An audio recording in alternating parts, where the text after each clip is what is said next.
All right, so I got a third week done. It actually felt really fast this week. For a recap, Monday we came back in and we talked about our paper from last week, which, like I said, I was working on this. Week 1, it was residential schools. Week 2, I did nostalgia.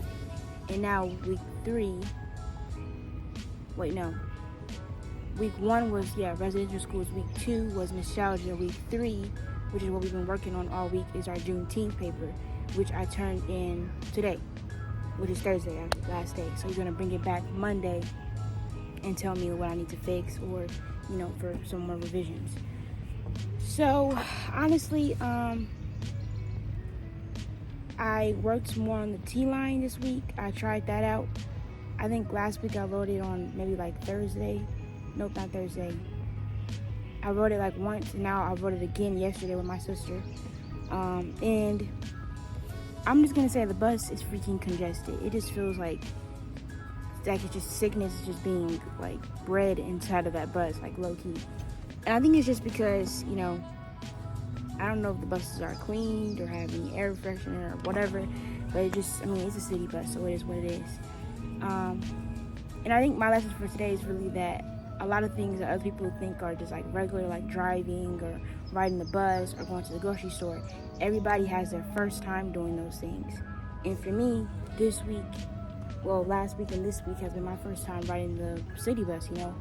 I've never been on a T-line before. I've never been on a train, I believe. I don't think I've been on a train or, an airplane. So it's going to be a first time for everything. And just when you're in the moment, obviously you're freaking out, but it's always good to find those people that can kind of guide you and just kind of, help you feel better about the experience. If you can. Maybe that's like a parent or a friend that's already, I don't know, for example, getting your first job. Like your parents may help you with that. They'll just say, hey, this is how I did it. Or a friend told you, hey, this is how I got this job. I just went online, filled out the application.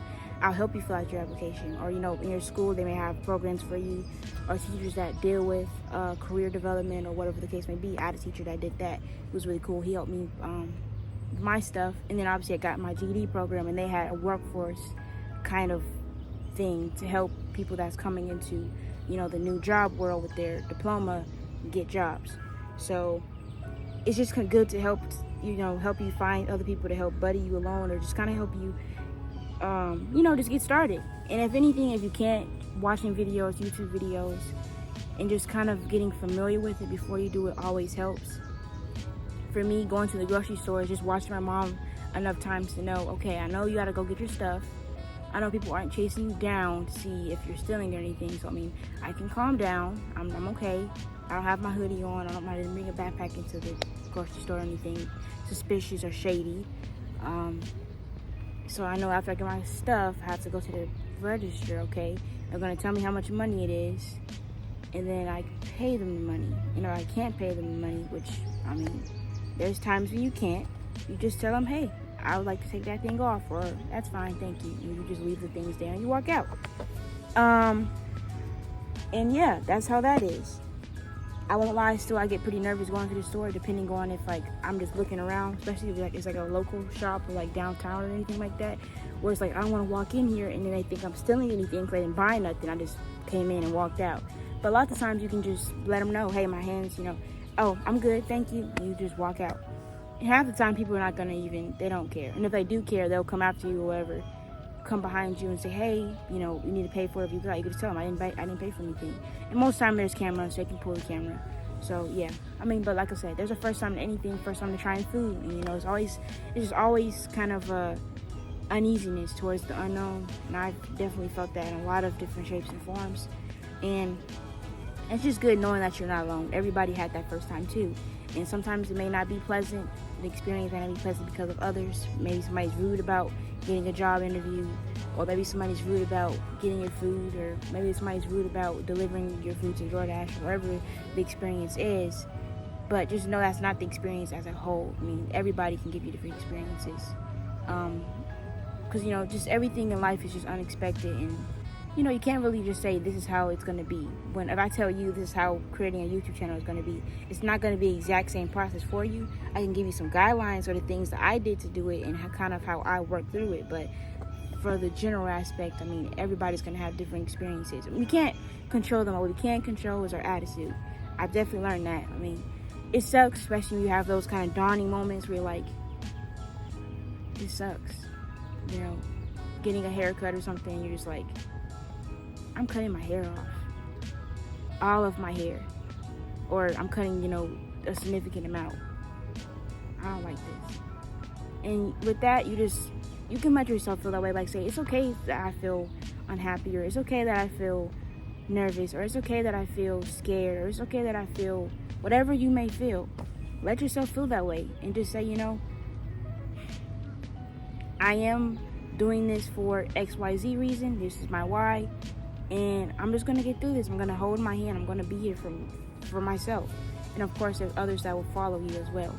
Maybe not in the moment, like, you know, having somebody be there for you, give you a hug, or just kind of help you, you know, through that experience. But maybe down the line, you can help somebody else, and, you know, y'all can hold each other's hand if that comes.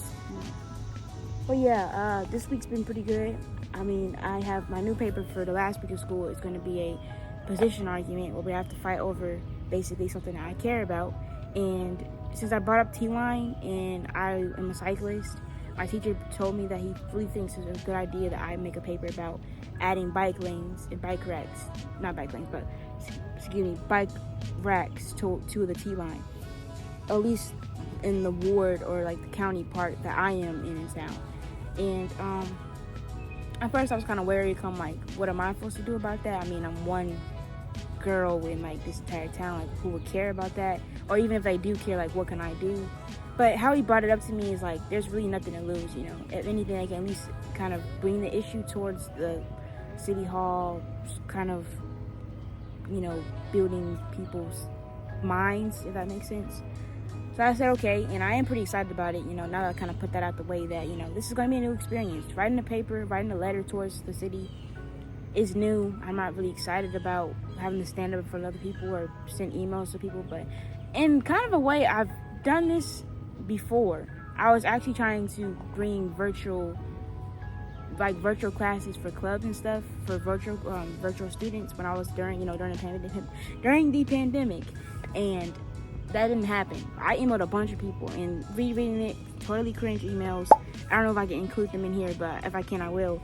But I have done this before. I think it's from that experience of me trying to make changes and start an initiative. People kind of always dub me like, she's doing too much. She's an overachiever. I don't like that. And I don't like being in that position. I like people to just kind of see me as who I want them to see me as, if that makes sense. A lot of, not even people pleasing as a whole, but just like, I want to be seen how I want to be seen, and I don't want anybody to think of me any other way that I don't perceive myself as. I don't want to be perceived as an overachiever, because I always have negative connotations. I don't want to hang out with that person because they're going to just go over and beyond to go do something. When half the time it's not really that, it's just that I care about an issue, or I care about something, and I want to take the amount of stuff that I can to change the issue. So yeah, people are walking by me, so I'm going to have to go ahead and end the thing. But this week's been pretty good.